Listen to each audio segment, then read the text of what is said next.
Assalamualaikum warahmatullahi wabarakatuh. Selamat pagi siswa dan siswi kelas 6 SD Cengkareng Barat 03 pagi. Hari ini kita akan memulai pembelajaran jarak jauh kita. Kita akan membahas tema 1, selamatkan makhluk hidup. Subtema 3, ayo selamatkan hewan dan tumbuhan di pembelajaran pertama. Simak baik-baik ya videonya.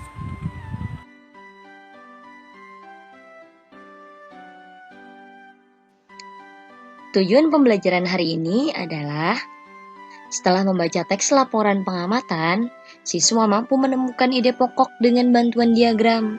Siswa mampu menuliskan kesimpulan dengan terperinci. Kedua, siswa mampu melaporkan cara melestarikan hewan di lingkungan setempat dengan tepat. Ketiga, setelah membaca teks tentang kehidupan politik tiap negara ASEAN, siswa mampu menyebutkan kehidupan politiknya dari dua negara terkait kondisi geografisnya dengan benar. Keempat, siswa mampu menuliskan laporan tentang perbedaan kehidupan politik dari dua negara terkait kondisi geografisnya dengan benar melalui diagram Venn.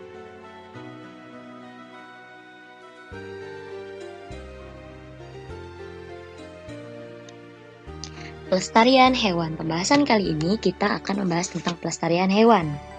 Makhluk hidup memerlukan tempat tinggal untuk hidup dan berkembang biak. Tempat tinggal makhluk hidup disebut habitat. Misalnya contohnya hutan.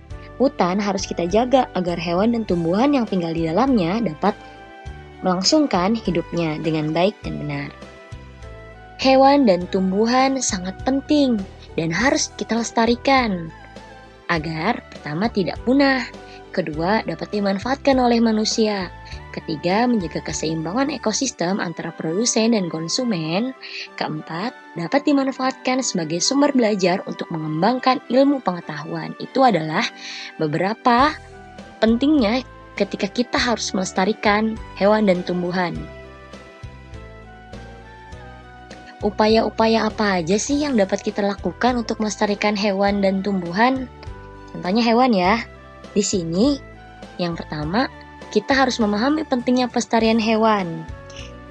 Kita juga harus memahami cara merawat hewan tersebut dengan baik, misalkan jenis makanannya, ukuran kandangnya yang sesuai dengan ukuran hewan peliharaan. Jika hewan tersebut adalah hewan langka, kita tidak boleh mengusik keberadaan hewan tersebut, serta menjaga mereka untuk hidup dengan habitat aslinya. Selain itu, kita juga harus mendukung aktivitas pelestarian hewan langka. Misalnya, dengan tidak memelihara hewan langka tersebut, jika terlanjur memeliharanya, kita harus menyerahkan hewan langka yang sudah terlanjur kita pelihara tersebut ke lembaga yang berwenang, yaitu lembaganya BKSDA, yang disebut dengan Balai Konservasi Sumber Daya Alam. Yang kedua, membuat tempat penangkaran untuk hewan langka. Tujuannya agar hewan langka dapat berkembang biak dengan aman. Setelah cukup umur, mereka akan dilepas ke alam bebas agar hidup secara alamiah. Penangkaran hewan itu ada dua dibaginya, dibagi menjadi dua. Yang pertama ex situ, yang kedua in situ. Ex situ adalah di luar habitat aslinya, seperti kebun raya, kebun binatang, dan taman safari. In situ artinya di dalam habitat aslinya, seperti taman nasional, cagar alam, suaka marga satwa, dan hutan lindung. Itu adalah tempat penangkaran hewan-hewan langka. Yang ketiga, tidak melakukan pemburuan liar dan jual beli hewan langka. Berdasarkan Undang-Undang Republik Indonesia Nomor 5 Tahun 1990, Pasal 19 yang isinya setiap orang dilarang melakukan kegiatan yang dapat mengakibatkan perubahan terhadap keutuhan kawasan suaka alam. Undang-undang tersebut menjadi peringatan bagi rakyat Indonesia untuk tidak melakukan perburuan liar dan jual beli hewan langka agar populasi hewan tersebut tidak punah. Sebelumnya akan kita lihat hewan langka.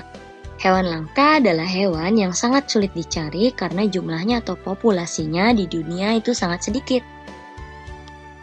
Kita lihat hewan-hewan langka yang ada di Indonesia. Yang pertama adalah badak Jawa. Badak Jawa atau disebut badak bercula 1 adalah salah satu dari 5 spesies badak yang ada di dunia. Populasinya kini hanya tinggal 40-60 ekor yang semuanya hidup di Taman Nasional Ujung Kulon di Provinsi Banten. Yang kedua adalah badak Sumatera.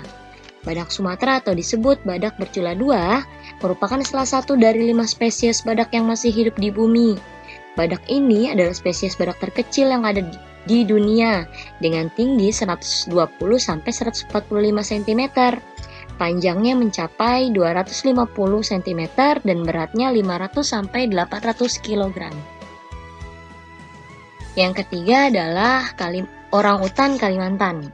Spesies hewan langka ini terancam punah akibat pengerusakan habitat asli mereka, kebakaran hutan, bencana El Nino, penebangan liar, dan pemburuan secara liar, serta perdagangan orangutan secara ilegal yang mengakibatkan populasi orangutan yang ada di Kalimantan ini menjadi sedikit.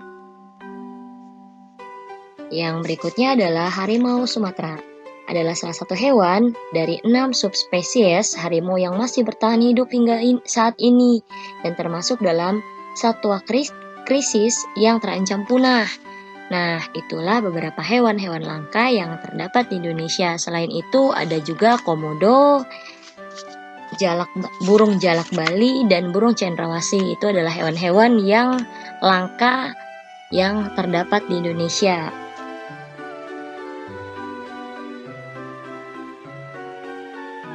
Nah, tugas kalian, nanti kalian akan disuruh untuk membuat poster tentang upaya kalian dalam melestarikan hewan langka. Poster tersebut bisa berisi tulisan atau berisi himbauan atau gambar mengenai hewan langka, upaya kalian bagaimana sih cara melestarikannya supaya hewan tersebut tidak punah.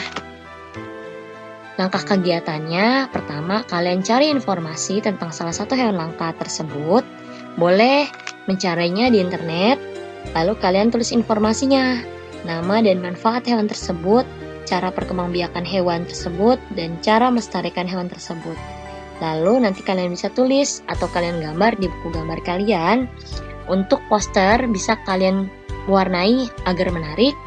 Nah, setelah itu tugasnya kalian akan mempresentasikan postermu dengan rekaman video. Mempresentasikan tersebut adalah menjabarkan hasil karya kalian. Nanti kalian akan rekam melalui video, nanti kalian akan kirim ke di Classroom atau ke WhatsApp gurumu.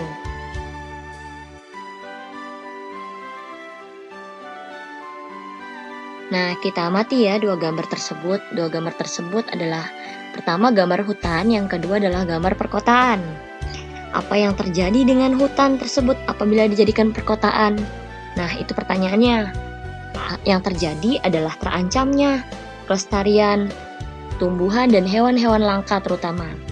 Yang kedua, bagaimana nasib hewan-hewan yang ada di hutan kalau hutannya dijadikan perkotaan? Hewan-hewan tersebut akan menjadi punah dan populasinya akan menjadi sedikit. Yang ketiga, di mana hewan-hewan tersebut akan tinggal jika hutan telah musnah? Hewan tersebut akan memasuki pemukiman atau kebun warga. Oleh karena itu, perlu adanya pelestarian hewan tersebut, antara lain membuat kebun binatang dan taman safari. Nah, di sini ada teks bacaan. Ayo lestarikan hewan dan tumbuhan langka di Indonesia. Nanti kalian baca teks tersebut yang ada di buku kalian, di buku paket. Bisa kalian buka halamannya di halaman 112 sampai 113. Nanti kalian baca dulu teks bacanya.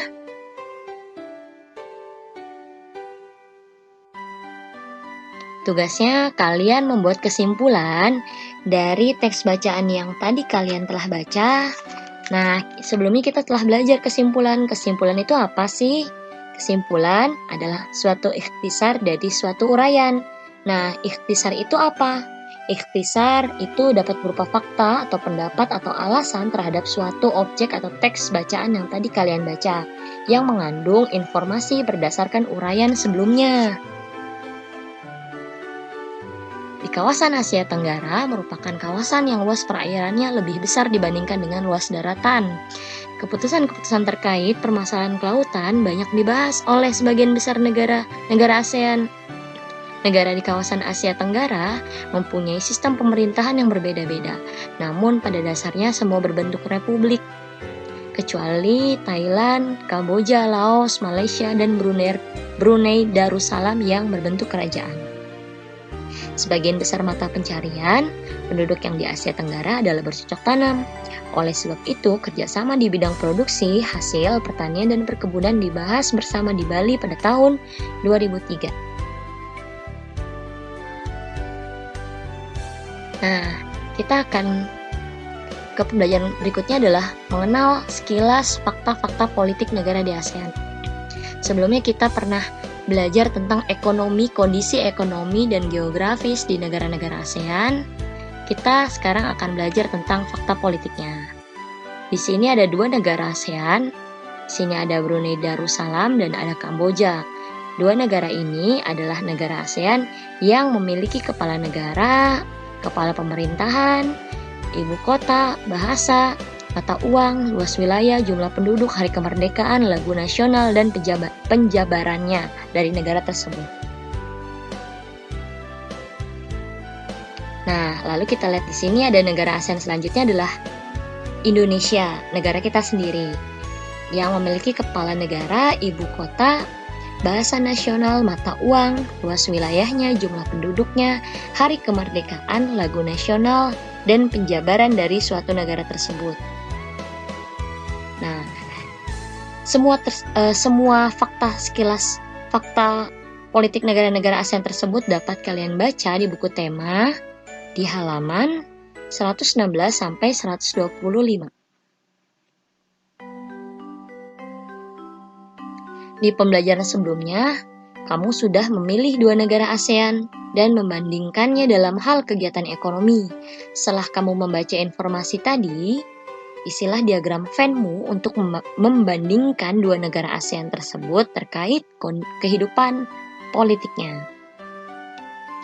Di sini ada contoh diagram Venn.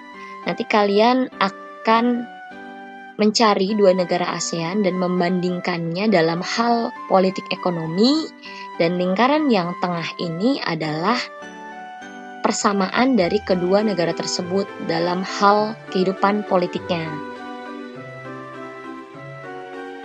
Nah, itulah tadi pembahasan yang Ibu sampaikan, semoga bermanfaat bagi kalian dan semoga bisa menjadi tambahan ilmu bagi kalian. Ibu ucapkan terima kasih. Sekian dan terima kasih, semoga bermanfaat. Wassalamualaikum warahmatullahi wabarakatuh.